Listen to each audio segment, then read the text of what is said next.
Fernando Líos, soy artista plástico y coordino el proyecto Ciudadanías X, Activismo Cultural y Derechos Humanos.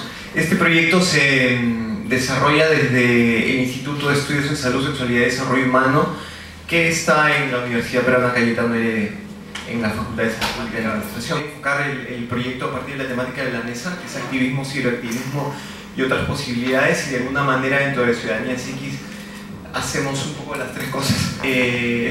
Como les dije, este proyecto trabaja en varios niveles.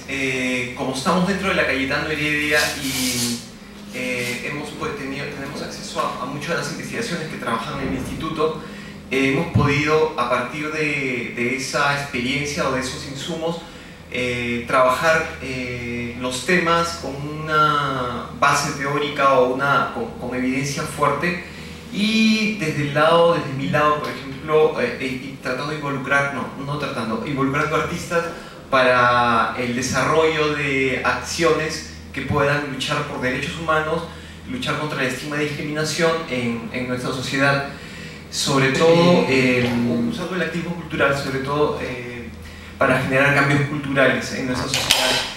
Este proyecto, estos son como los 4 pilares de nuestro proyecto y por qué comenzamos a trabajar con arte y activismo cultural, toda la reflexión que ha venido trabajándose sobre esto. Venimos trabajando hace aproximadamente 10 años y empezamos trabajando en acciones ligadas directamente a los estudios que se hacían en el instituto y de la Cayetano Heredia, y era lo relacionado al VIH-Sida y a la estigma y a la discriminación que se da alrededor de este, ¿no?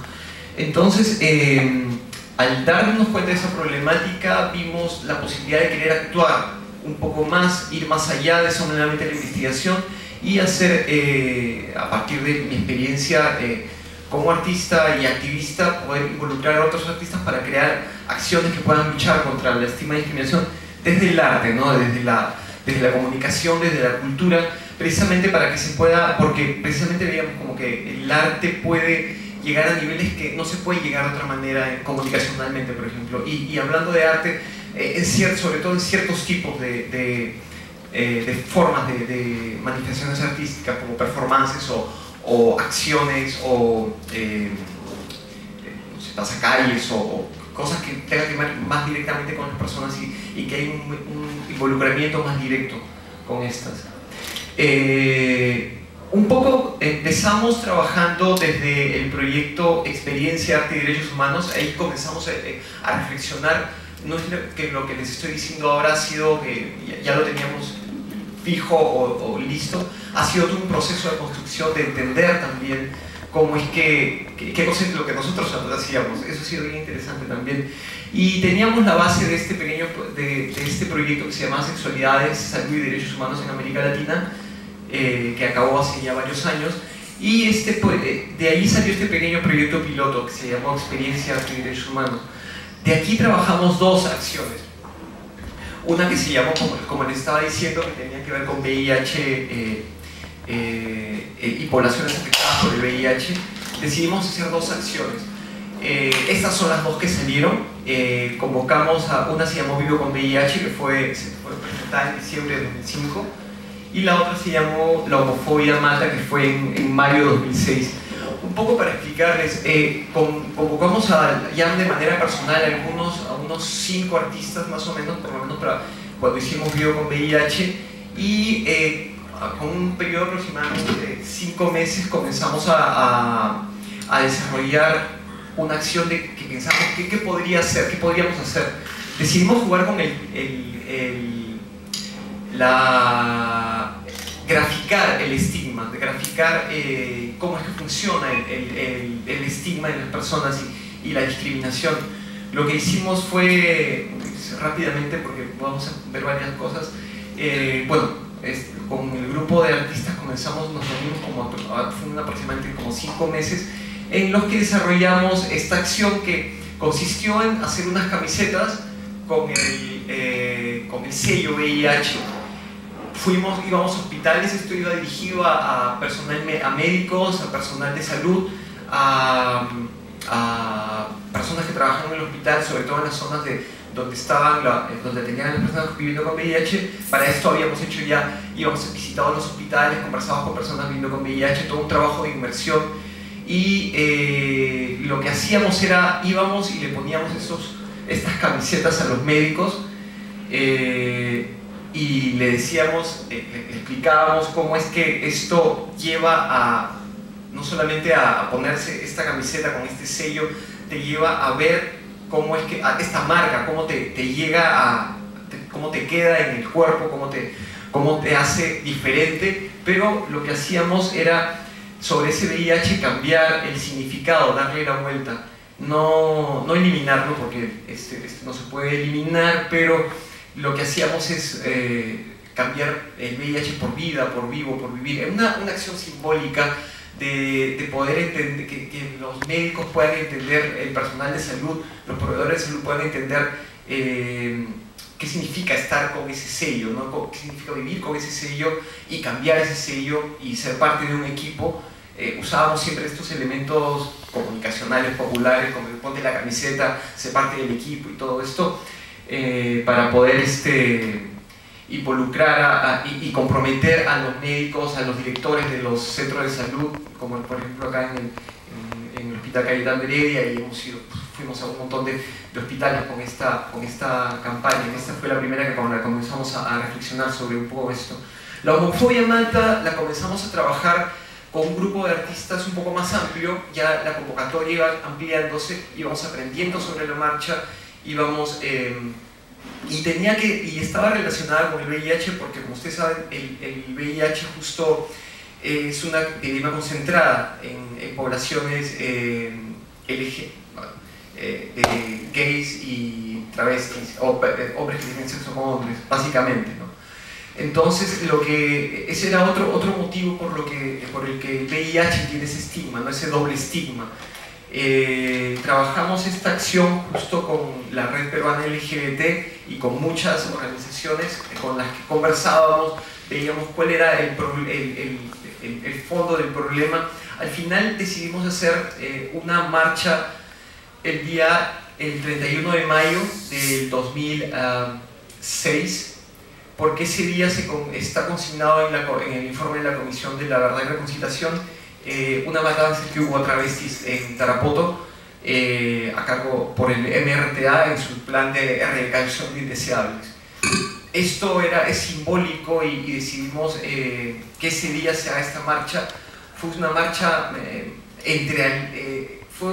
con connotaciones andinas de velación de ropa del que no está, con velas, con música. Fuimos por todo el Jirón de la Unión y llegamos hasta las escalinatas del Palacio de Gobierno, donde hicimos esta velación y donde se puso esta banderola gigante, ¿no?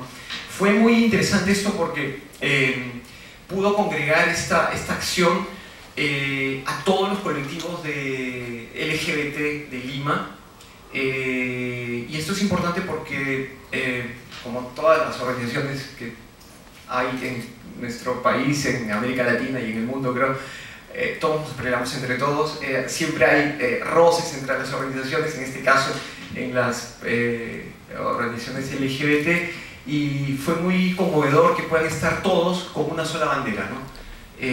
Todos y todas con una sola bandera. Eso fue interesante para nosotros.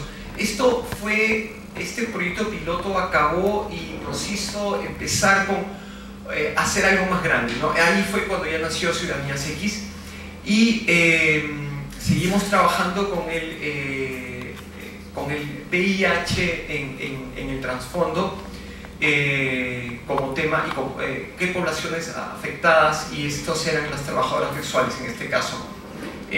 Justo habíamos visto en unas investigaciones que se habían hecho en el instituto, dentro del Instituto de Estudios, es que el estigma al trabajo sexual y a las travestis, trabajadoras sexuales, es muy grande, y eso impide que se pueda ver una buenas campañas para prevenir el VIH muchas veces en las comunidades de trabajadoras sexuales. y un poco esto era para luchar contra la discriminación que puede haber hacia las trabajadoras sexuales. Fue muy complicado hacerlo porque dentro de las mismas organizaciones de trabajadoras sexuales hay todos diferentes puntos de vista. Hay unas las que reivindican el trabajo sexual como utilizar su cuerpo y como su autonomía, y otras que tratan de tratar de salir del trabajo sexual. Nosotros, dentro del grupo de artistas, en lo que fuimos con ellas a sus sitios de trabajo, vimos situaciones de discriminación que tenían, y decidimos al final coger un eje que atraviesa a todas las organizaciones, a todas las trabajadoras sexuales sin distinción: la violencia que viven ellas, ¿no? Las violencias que viven día a día las mujeres trabajadoras sexuales y las travestis trabajadoras sexuales. Hicimos una marcha, y aquí fue que comenzamos ya a ampliar nuestro activismo a ciberactivismo y otras posibilidades, porque hicimos esta marcha con estas pancartas que están viendo, pero estas pancartas las pusimos, carteles los pusimos antes, durante casi un mes, en todo Lima, usando simplemente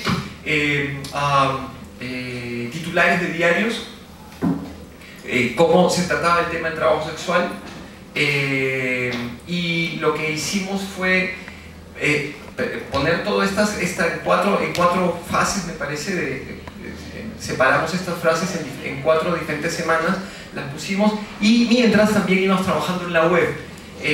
Hacíamos, bueno, en esta época todavía no se llamaba memes, estamos hablando de 2008 o 2009, eran fotomontajes que hacíamos. Entonces veíamos en el Cerro San Cristóbal la ciudad se llena de lujuria, que son los titulares que ponen los diarios populares en sus portadas, o veíamos el Palacio de Justicia luchando contra la violencia a las trabajadoras, contra las mujeres trabajadoras sexuales, ¿no?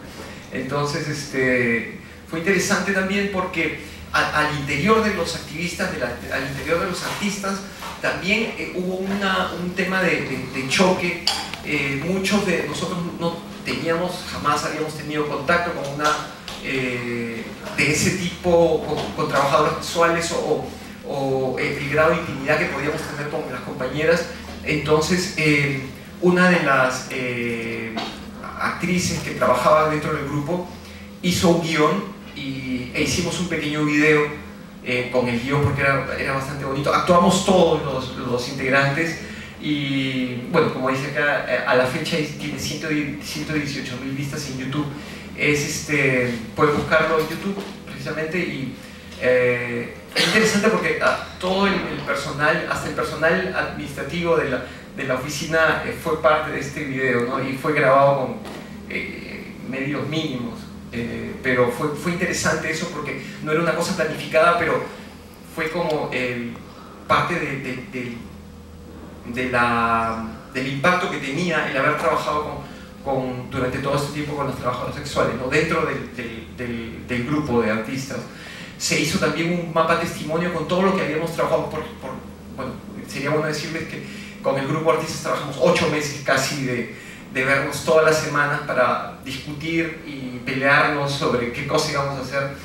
Eso, bueno, parte del mapa, como un mapa turístico con sitios emblemáticos de trabajo sexual. Y esto fue también interesante porque a partir de ahí se logró un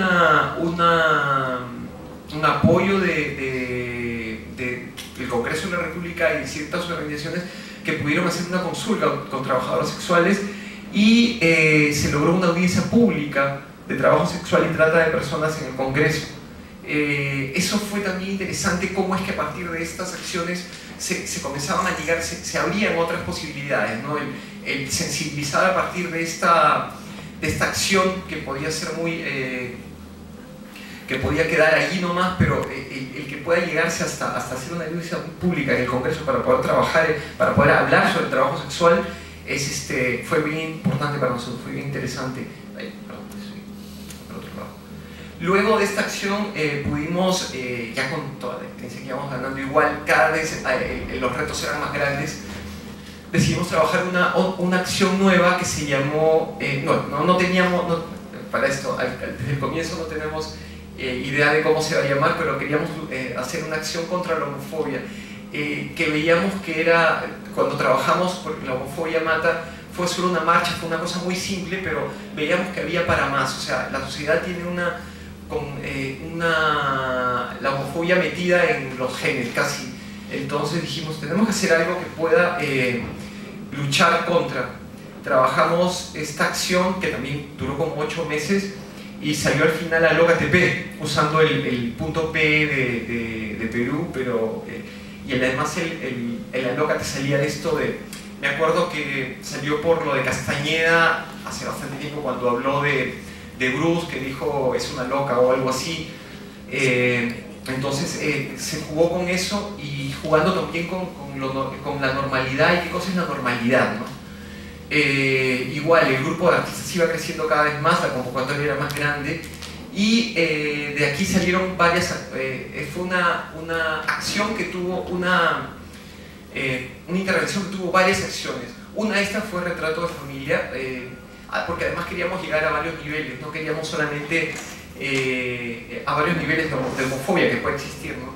No solamente trabajábamos y no tratábamos de luchar contra la homofobia o por las familias de parejas del mismo sexo, luchábamos contra la noción de familia, bueno, no contra la noción, para destrozar ese mito que tenemos de la familia feliz, papá, mamá, hijito, hijita, si son blancos mejor, si son rubios mejor, y si tienen plata mejor, todas esas cosas, deconstruirlas, y decidimos hacer una exposición con 19 familias que por contactos conocimos dentro del grupo, y eran familias que no solamente eran de personas del mismo sexo, sino parejas heterosexuales que no querían cumplir con la norma de tener hijos y tenían que tener mascotas, o madres solteras con sus hijos, que eso es una familia también, o abuelas que criaban a sus nietos porque los padres tenían que haber se habían ido a trabajar a otro país. Entonces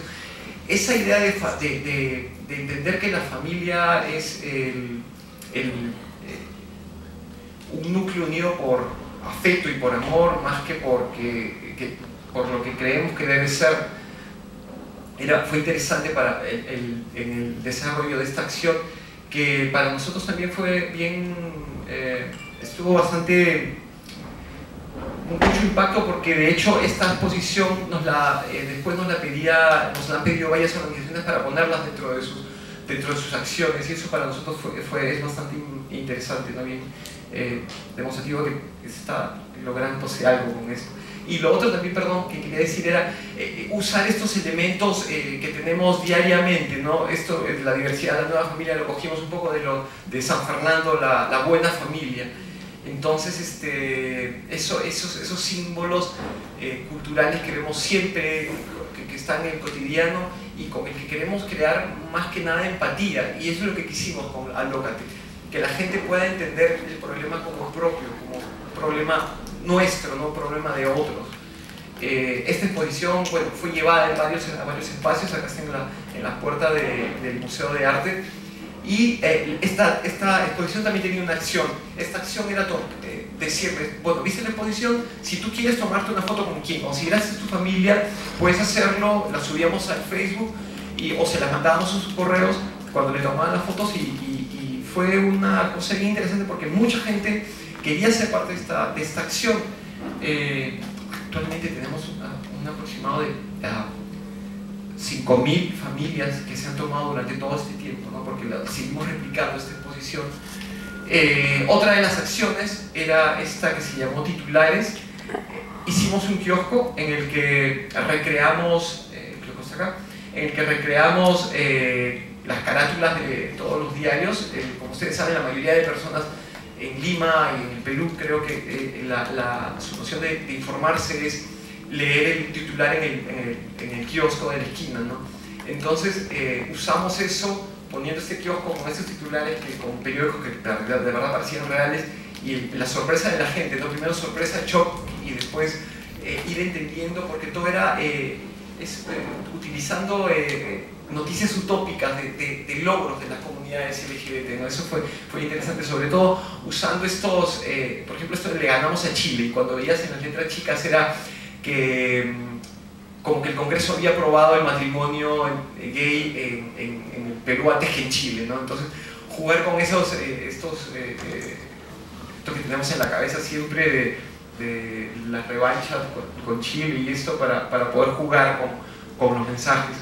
Había una acción de abrazos gratis en el que teníamos estos camisetas que decía soy gay, soy lesbiana, soy bisexual, soy heterosexual, soy travesti, abrázame. O sea, es una idea simbólicamente jugar con la unión de nuestra sociedad con todos sus integrantes, ¿no? No importando su orientación sexual. Y bueno, algunas fotos de esto.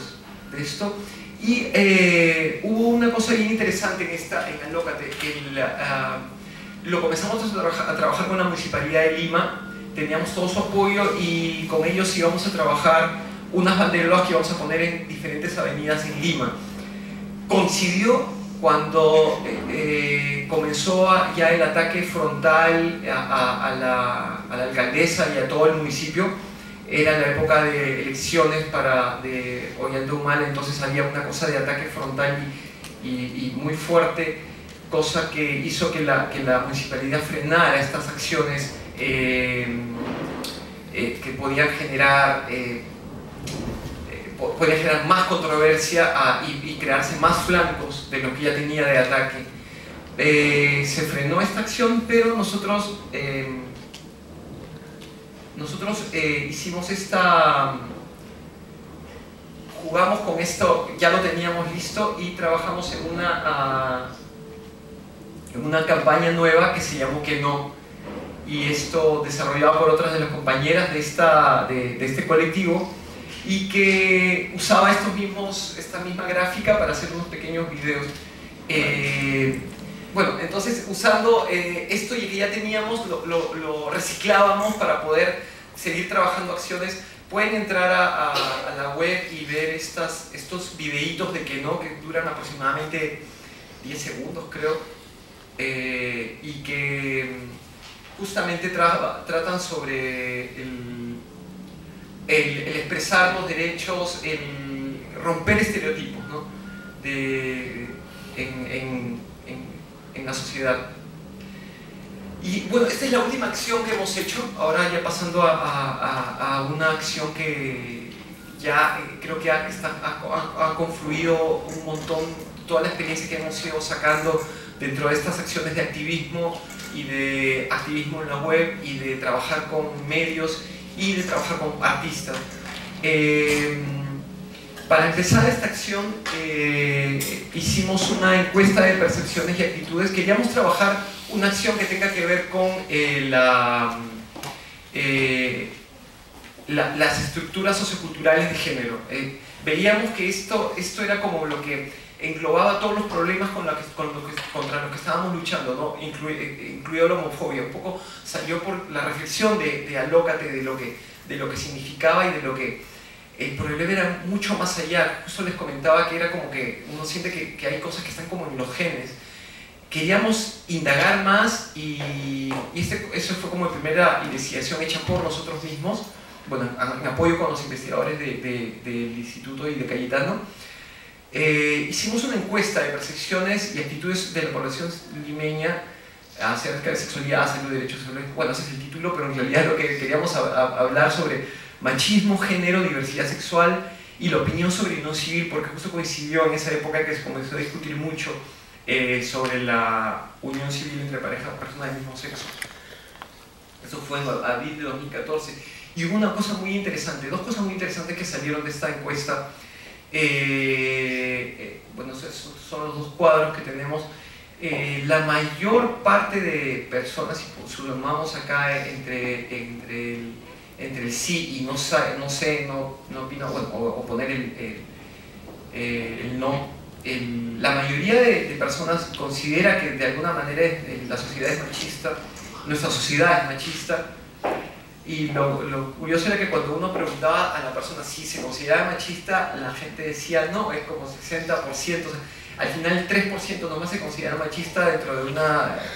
y era curioso esto porque es pensar siempre, el machista es el otro. Y eso nos hacía reflexionar mucho. La misma pregunta, lo mismo pasaba con homofobia. No, la sociedad es homofóbica, sí, pero yo no soy homofóbico y así. Era muy interesante cómo el problema era la otra persona, no yo. Un poco de ahí salió el tema de esta nueva acción que hicimos, Macholandia. Macholandia es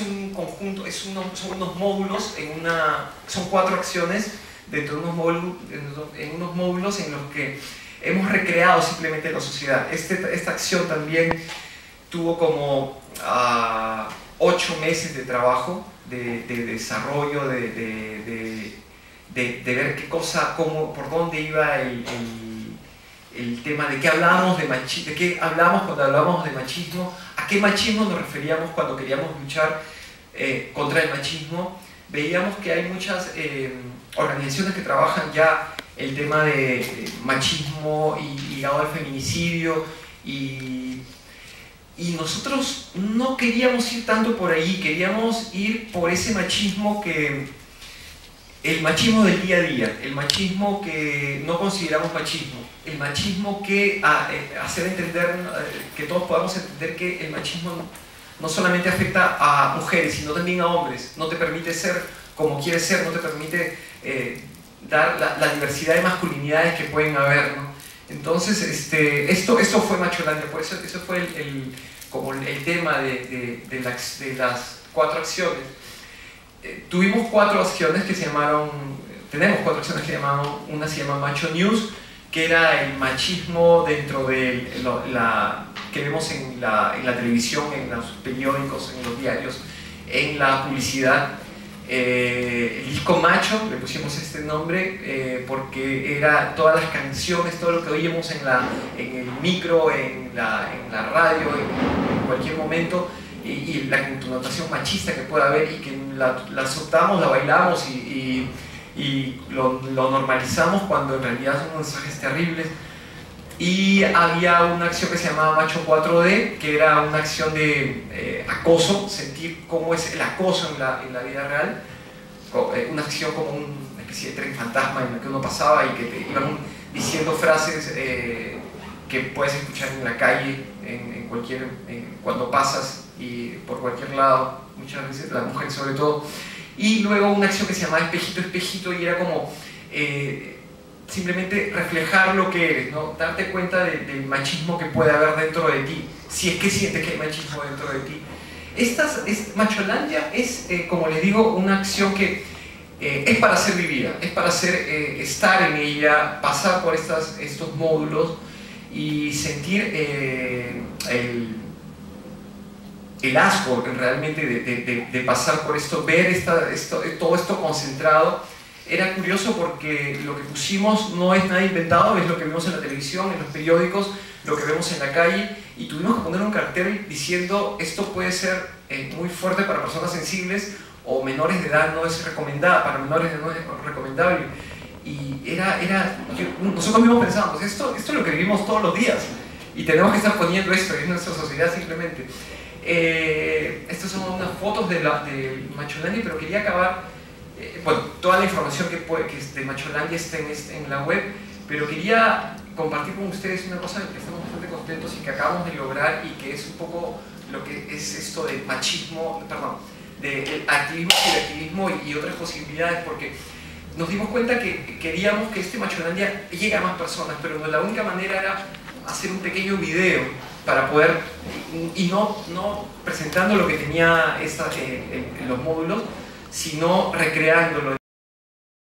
Para comentarles, como se han dado cuenta, ninguno de los de Noa Keiko es informático, ¿no? Eso es algo evidente. Y además tampoco somos comunicadores de profesión. Yo soy abogada, Gonzalo es bibliotecólogo, Walter es psicólogo, en fin, tenemos una serie de profesiones, digamos, en lo que somos los mods de Noa Keiko. Ninguno es comunicador social, y claro, eso también nos genera dificultades, ¿no? hacemos nuestras cosas de la mejor manera que podemos y muchos nos dicen, bueno, ¿y cómo hacen entonces con los diseños? Porque claro, cuando yo hago algunos diseños, diseños no, sería demasiado presunción, ¿no? Sería demasiado presuntuoso. Cuando hago algunas cositas para subir a la página, son bien artesanales. Y claro, ahí me toman 4 horas, ¿no? O más, no sé. Y a un diseñador profesional probablemente le tomará pues 3 minutos, 5 minutos, ¿no? Entonces, muchos nos preguntan, bueno, ¿y cómo hacen? Porque ustedes sacan a veces unas cosas que son bacanas, no sé. La gente nos las envía, ¿no? La gente nos las envía y es que cuando se va haciendo activismo, uno de los mayores retos no es solamente activar ese resorte emocional que tienen las personas, que les hace saltar y comprometerse con una causa, sino que además uno de los retos más difíciles es construir comunidad, ¿no?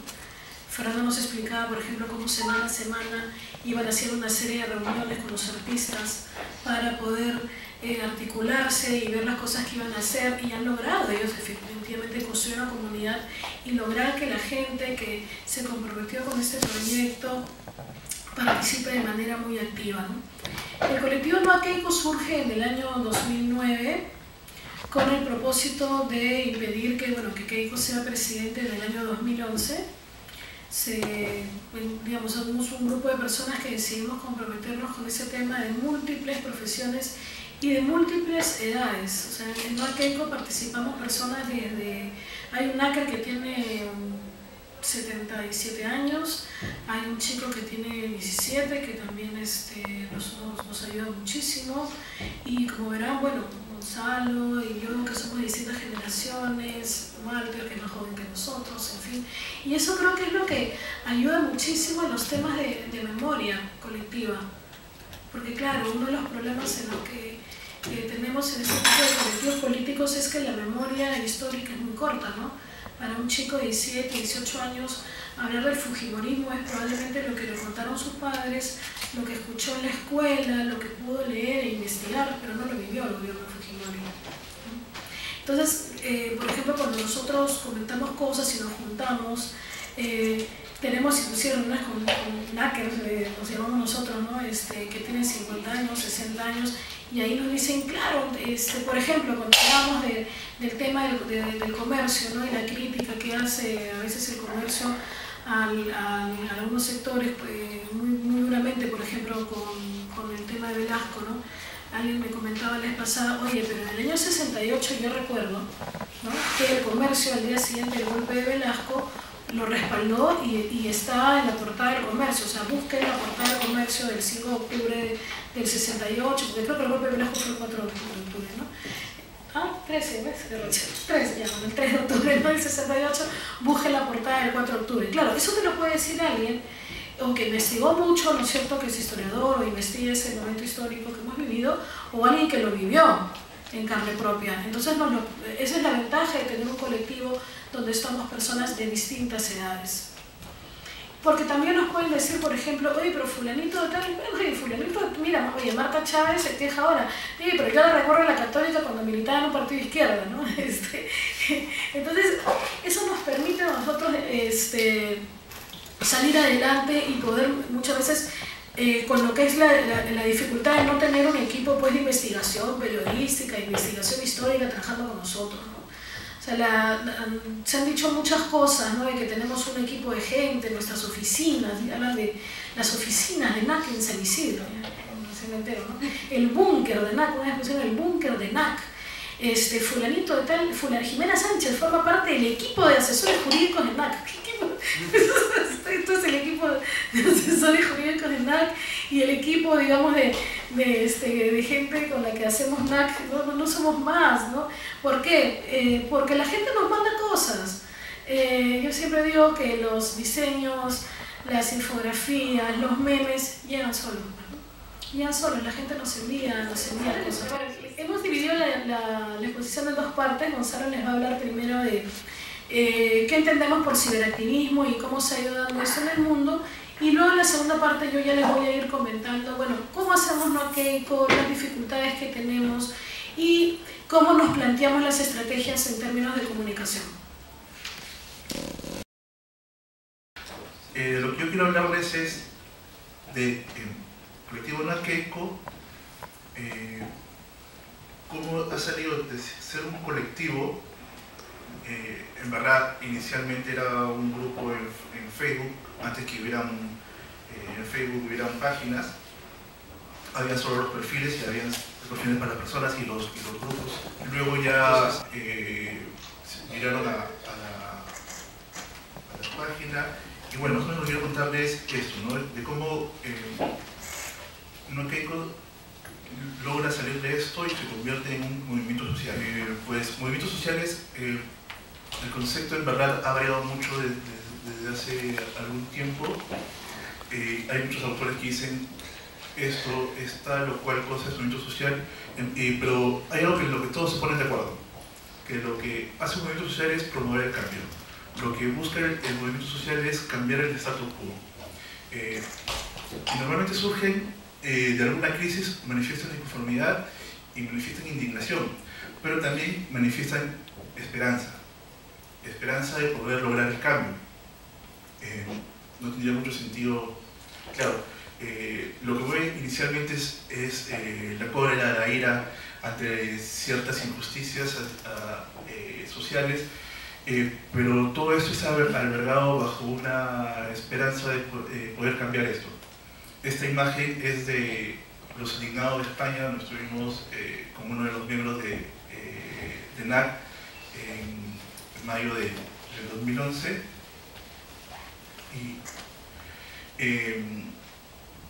Bueno, con el advenimiento de las tecnologías de la información, los movimientos sociales han cambiado, pero también han cambiado nuestras vidas, totalmente, han cambiado la forma, ha impactado nuestras vidas de todas formas, educativamente, laboralmente, personalmente. Entonces, por ejemplo, una de las cosas que me parece muy interesantes es la forma como ha impactado en cuanto a esos 3 puntos que menciono. Consumo de información. Por ejemplo, yo ya no necesito ir al puesto de kiosco de la esquina para mirar las portadas de los principales diarios, sino que entro desde mi móvil cuando voy en el carro para hacer trabajo, voy viendo las portadas, voy leyendo los artículos que me interesan. ¿Cómo elaboramos información?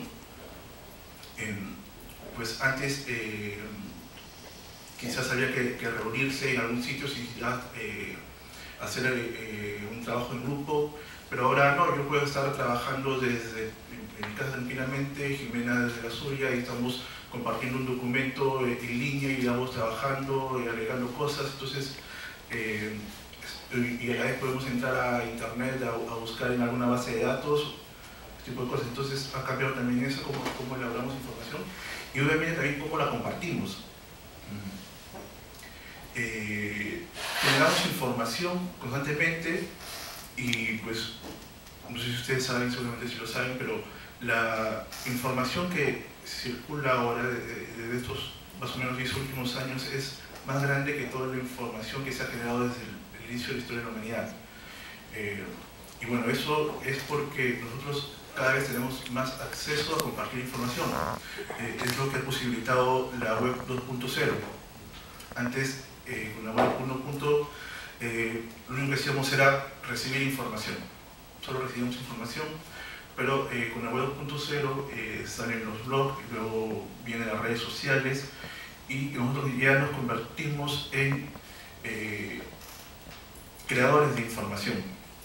Nosotros podemos subir información, no necesitamos saber nada de, qué sé yo, programación para instalar un programa tan sencillo como Joomla o WordPress y tener nuestros blogs o páginas web funcionando tranquilamente. Entonces, la información es uno de los principales recursos usados por los nuevos movimientos sociales. Entonces, las TIC han venido a crear un espacio nuevo para estos movimientos, un espacio en el cual no necesitamos, como decía, entonces podemos trabajar de diferentes sitios, no necesariamente tiene que ser uno o como era antes, que para los movimientos sociales tenían que reunirse en algún espacio, sino que podemos interactuar desde lugares remotos no solamente acá localmente, sino a nivel mundial. Y estos movimientos que se van originando, que luego veremos, que se han ido originando, pues lo que hacen es también incentivar a que se vayan generando otros nuevos. ¿Y en qué contexto surge NAC? Pues en el Perú estábamos, recordemos, segundo gobierno de Alan García, teníamos lamentable hecho del Baguazo, Fujimorismo, que es aliado del aprismo, era co-gobierno. Unos meses atrás había sido una sentencia de 25 años y Keiko lideraba las encuestas para las presidenciales del 2011. Entonces, obviamente no era un panorama muy prometedor. ¿Qué pasaba en el mundo? En el mundo había una grave crisis económica. Por ejemplo, General Motors, que era una de las empresas más grandes, se declara en bancarrota. La ONU, como siempre, vuelve a condenar el embargo contra Cuba, pero no pasa nada. Obama gana las elecciones en Estados Unidos y hay una crisis mundial de alimentos, ¿no? Que se ve muy fuerte en los países árabes. Pero además, recordemos, en 2009 empiezan muchos movimientos en diferentes partes del mundo. Ese señor, Mohamed Bouazizi, es considerado el padre de la revolución tunecina. Este hombre era un vendedor ambulante y estudiante, y pues la policía le pidió para dejarlo trabajar, que le pidió un soborno, que le dieran plata. Él no aceptó y le quitaron las cosas que vendía. Entonces él, en modo de protesta, se quema. Se quemó en una plaza y eso es lo que desencadena luego todas las protestas que hay en Túnez. Paralelamente también ocurre en Egipto las protestas. También tenemos en Wall Street y los indignados en España. Todos estos movimientos van surgiendo a la vez y cada uno, lo curioso es que cada uno iba tomando la idea del otro, ¿no? Era como una especie de cadena donde uno veía que las cosas no estaban funcionando y veía qué es lo que había pasado en un lugar cercano, cómo la gente se había levantado. Entonces fue como que, como le decía, en cadenas, ¿no? varios de estos movimientos. Todos estos movimientos tienen algo muy en común: el uso de las redes sociales, del internet, como espacio de difusión. Si bien todos estos movimientos salen a la calle, inicialmente surgen en las redes sociales. Inicialmente, donde el accionar que tienen en las redes sociales es donde convocan y es donde son fuertes. Y esto le permite que no sean identificados, ¿no? Y esto hace, obviamente, que no puedan tener represalias. Según Castell, los movimientos suelen comenzar en las redes sociales de internet, se convierten en movimientos al ocupar un espacio urbano, ya sea mediante la ocupación permanente de plazas públicas o por las manifestaciones continuas. Y pues, ante esto, quería mencionar que NAC, no es que nosotros seamos quienes inicialmente agitamos la bandera del antifujimorismo. En verdad, nosotros somos, por así decirlo, herederos de un trabajo que se había realizado por muchas personas, muchos colectivos durante la época de la dictadura. Jimena mismo era estudiante universitaria en aquella época y era dirigente, estuvo muy comprometida en aquella época. Entonces, pero lo que hacemos nosotros es llevarlo a otro espacio, preocupados por que pueda otra vez volver la mafia al gobernar este país, decidimos utilizar las herramientas que teníamos a la mano, que albergaba una nueva posibilidad de hacer activismo, de comunicarnos con gente a la que quizás de forma presencial no podríamos llegar, y este movimiento va creciendo, tanto sí que surge, ya lo veremos un poco más adelante, lo mencionará Jimena un poco más detallado, pero surge No Keiko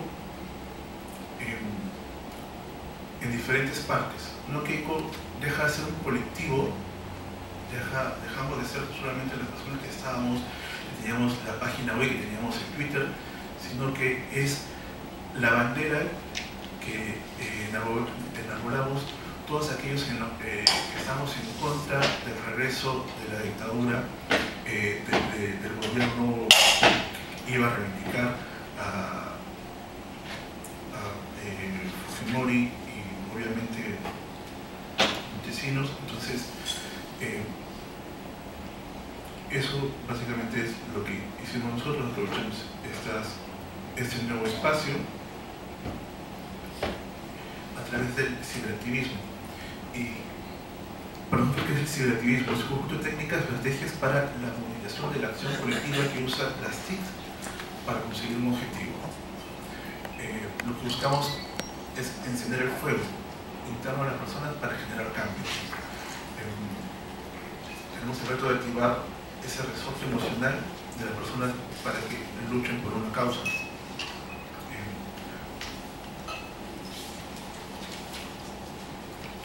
El ciberactivismo pues es la rebelión del siglo XXI, ¿no? Ya dejó de ser, si ustedes se dan cuenta, todos estos movimientos que he mencionado que surgen paralelos a No Keiko, muchos de ellos son movimientos, que lo mencioné un poco más adelante, que no usan la violencia, son movimientos, la mayoría de ellos pacifistas.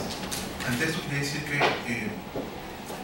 no solamente, como les mencionaba, se queda en un colectivo, sino que se convierte en un movimiento de que trasciende el espacio del internet, sale hacia las calles y además también ha trascendido en el tiempo, porque si ustedes se percatan, muchos de estos otros movimientos que estuvieron paralelo a No Keiko, en cierta forma algunos cumplieron su misión, otros desaparecieron, otros por ahí migraron, como por ejemplo ahora Podemos en España, pero No Keiko se mantiene vigente en la lucha a pesar del tiempo transcurrido. Bueno, sobre el ciberactivismo hay algunas modalidades, ¿no? Nosotros, por ejemplo, lo que hacemos es activismo, digamos, en línea y en las calles, pero también hay otro tipo de ciberactivismo, por ejemplo, el infoactivismo, que está ahora con el tema de Open Data. Entonces, toda esta información, hay activistas que trabajan esa información, la convierten a otros productos que pueden ser utilizados, ¿no? Para el bien de la sociedad. Y también el hackeractivismo, ¿no? Cuando uno piensa en hackeractivismo, obviamente lo primero que se le viene a la mente es Anonymous.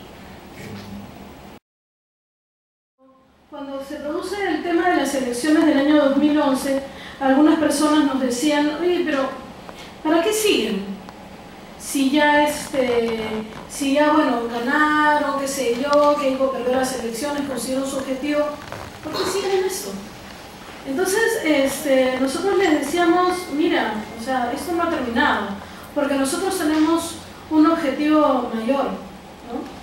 Nuestra primera etapa fue del 2009 al 2011, donde la meta que estaba clarísima era evitar que Keiko saliera elegida presidenta. Ya la meta se logró, ¿ya? Pero, como les decía, Nuestro objetivo es este. O sea, nosotros la tenemos clarísimas. Para nosotros, y disculpen si hay algún fujimorista acá y se siente ofendido, ¿no? Pero creo que es importante que debatamos democráticamente, ¿no? Para nosotros hay que disolverlos políticamente, me refiero, no del otro tipo de métodos. Porque para nosotros el fujimorismo representa un cáncer de corrupción y además un partido político y una corriente sumamente antidemocrática para el Perú. Y en la medida en que sigan existiendo una dinastía Fujimori que quiera apoderarse del poder, nosotros vamos a seguir existiendo. La fortaleza que tenemos como colectivo es que somos una comunidad que se ha podido permanecer activa en el tiempo. O sea, desde el año 2009 hemos venido haciendo Nueva Keiko con todas las dificultades y digamos sin mayores recursos, publicando todos los días de manera constante. Nuestra página ya está consolidada. Si tú dices, bueno, quiero buscar información en redes sociales sobre oposición al fujimorismo, ¿en qué piensas? No Keiko, ¿cierto? Es una página consolidada, es un espacio vivo, es un espacio además donde la gente se ríe, porque si nos ponemos a contar las cosas de una manera seria, diciendo, bueno, tal artículo, no sé cuántas páginas, que no sé qué, lamentablemente pues la gente ya no lee, ¿no es cierto? Tiene menos tiempo para leer, pero además yo creo que, a ver, lo bonito de Nueva Keiko es que te diviertes entrando a la página porque es provocador e irreverente, porque claro, si Nueva Keiko te sale y te dice, oye, ¿sabes qué? Nuestro Perú es una porquería, es una historia de corrupción, estamos todos fregados, va a volver la mafia, es para ponerse a llorar, ¿no es cierto? Claro, sería para ponerse a llorar. Lo importante es que además es un espacio que mantiene viva la memoria. Nosotros no solamente argumentamos por qué no a Keiko, por las cualidades personales de ella, que nos parece bueno que no está preparada, que no tiene experiencia previa, que su único mérito es ser la hija de Fujimori, no se le conocen otros méritos profesionales, pero además también, como les decía, somos un espacio de memoria colectiva donde recordamos a la gente qué es el fujimorismo. Luego de las elecciones del año 2011 hemos seguido nosotros publicando todos los días, no paramos pero ni en Navidad, ¿ya? Todos los días publicamos y eso significa que hemos publicado sin parar durante 1140 días en total, es un montón. Semanalmente nuestras publicaciones ahorita, que son en un momento digamos que no es de contexto electoral, que estamos todos tranquilos, entre comillas, llegamos a 115.000 personas semanalmente con nuestras publicaciones. Entonces, estamos hablando de 500.000 de personas que ven las cosas que nosotros publicamos en el mes. Tenemos un alcance mucho mayor que algunos inclusive periódicos, ¿no? de prensa escrita.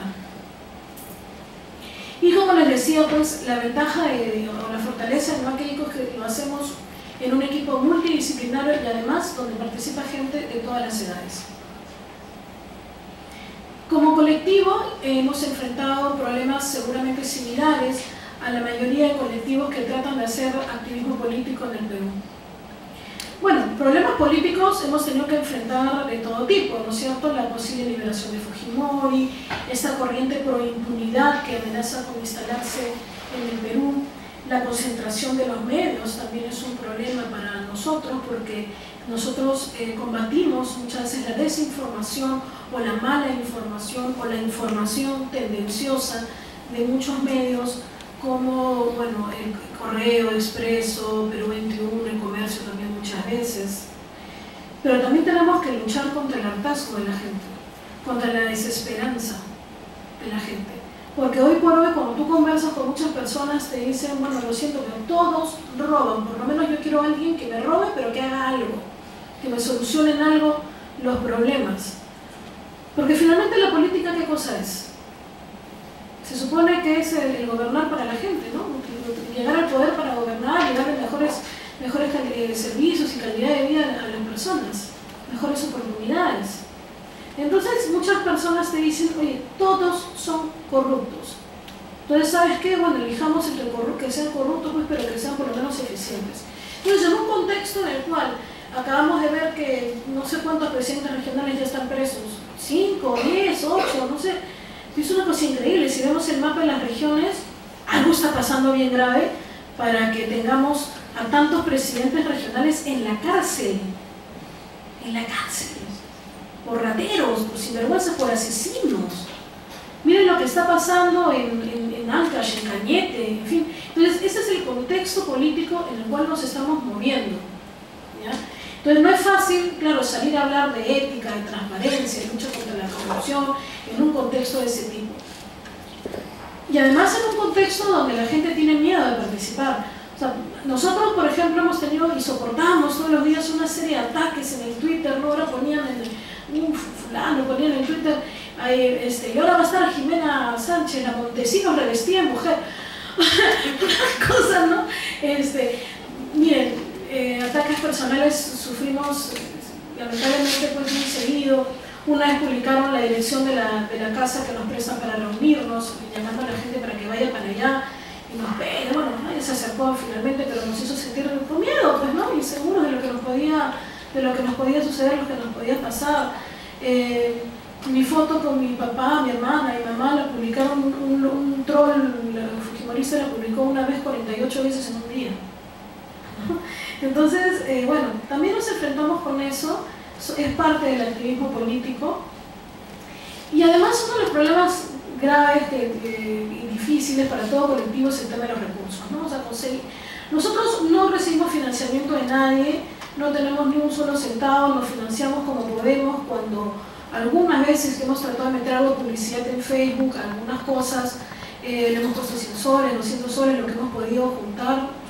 Y creo que también eso es bueno, el tema de que nadie nos dé dinero porque nos hace ser más libres, ¿no? No nos compromete con ningún partido ni nada por el estilo. No contamos con diseñadores profesionales, es más, si hay la verdad que quiere unirse y diseñador, bienvenido sea, como nos hace falta.